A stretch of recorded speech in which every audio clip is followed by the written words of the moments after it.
Avigdor Lieberman's acquittal from any wrongdoing after almost 17 years of various allegations and investigations has put the Israeli political landscape in spin mode as everyone is trying to figure out what will be Lieberman's next political move. We've asked some of our trusted experts to try and put some sense to all the rumors.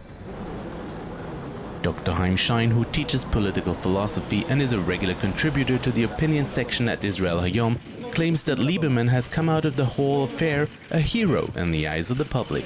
People feel that after 17 years of investigation, if he was acquitted at the court, people feel that the Israeli Ministry of Justice and the police ran after him.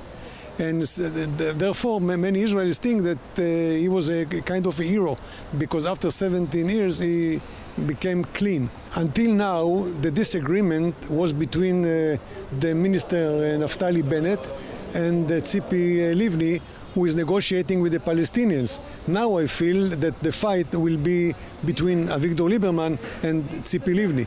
And I think that Avigdor Lieberman is a better warrior than anybody else. Avigdor Lieberman understands that to be the Israeli prime minister, it's the only way to do it is through the Likud. That one day or one way or another way, I'm sure that he will be joined the Likud, and there will be a combat about the leadership of the Likud party. Dr. Jonathan Reinhold of the Begin Sadat Center at Bar-Ilan University has no doubt that Lieberman's endgame is becoming Prime Minister of Israel.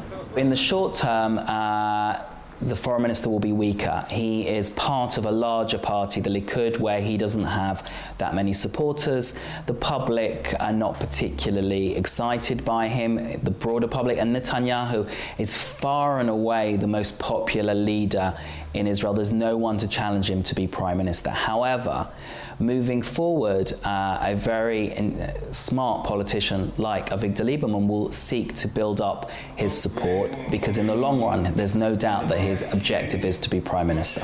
Well, in order to have a chance of being prime minister, he would need to move from within the confines of his party, Yisrael Beitenu.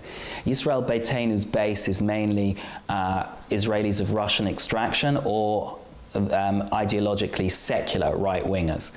And that is not a big enough base to become the largest party and to become Prime Minister of Israel, to form a coalition. So to do that, he may well have to, at some stage, try and become head of the Likud, and he would have to put the emphasis on his pragmatism in order to gain some support, or at least legitimacy, from the center of the Israeli political spectrum. Otherwise, it will be very difficult for him to form a government.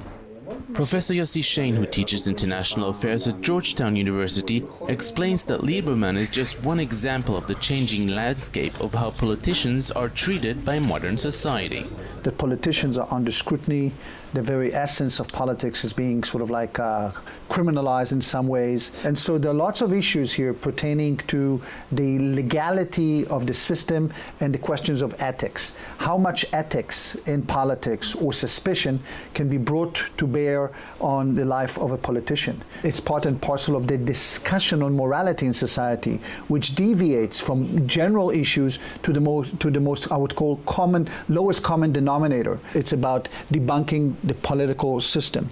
And it's about, of course, the scrutiny, as you said, of politicians by everybody, including the media, which is in India they call it got you media, sort of like, let's say, who will get whom. This is like who will get the next scandal, who will get the next corruption issues. And of course, when you have the foreign minister of Israel, the prime minister of Israel, and others, people are looking and say, wow, this whole system is corrupt. But that's not the case. The case is that we need a checks and balances, and sometimes we deviate from the check and balances. And the Attorney General himself indicated when we start to look for corruption in places it doesn't exist, we basically injured the system rather than enhancing it. And the whole system of watchdogs is creating this kind of like an atmosphere when many people who wants to go into public service say, why do I need this? If immediately kind of like I'm going to be debunked. So one has to think very carefully where Israel is going, like many other countries in the world, with this culture that is now pervading in society.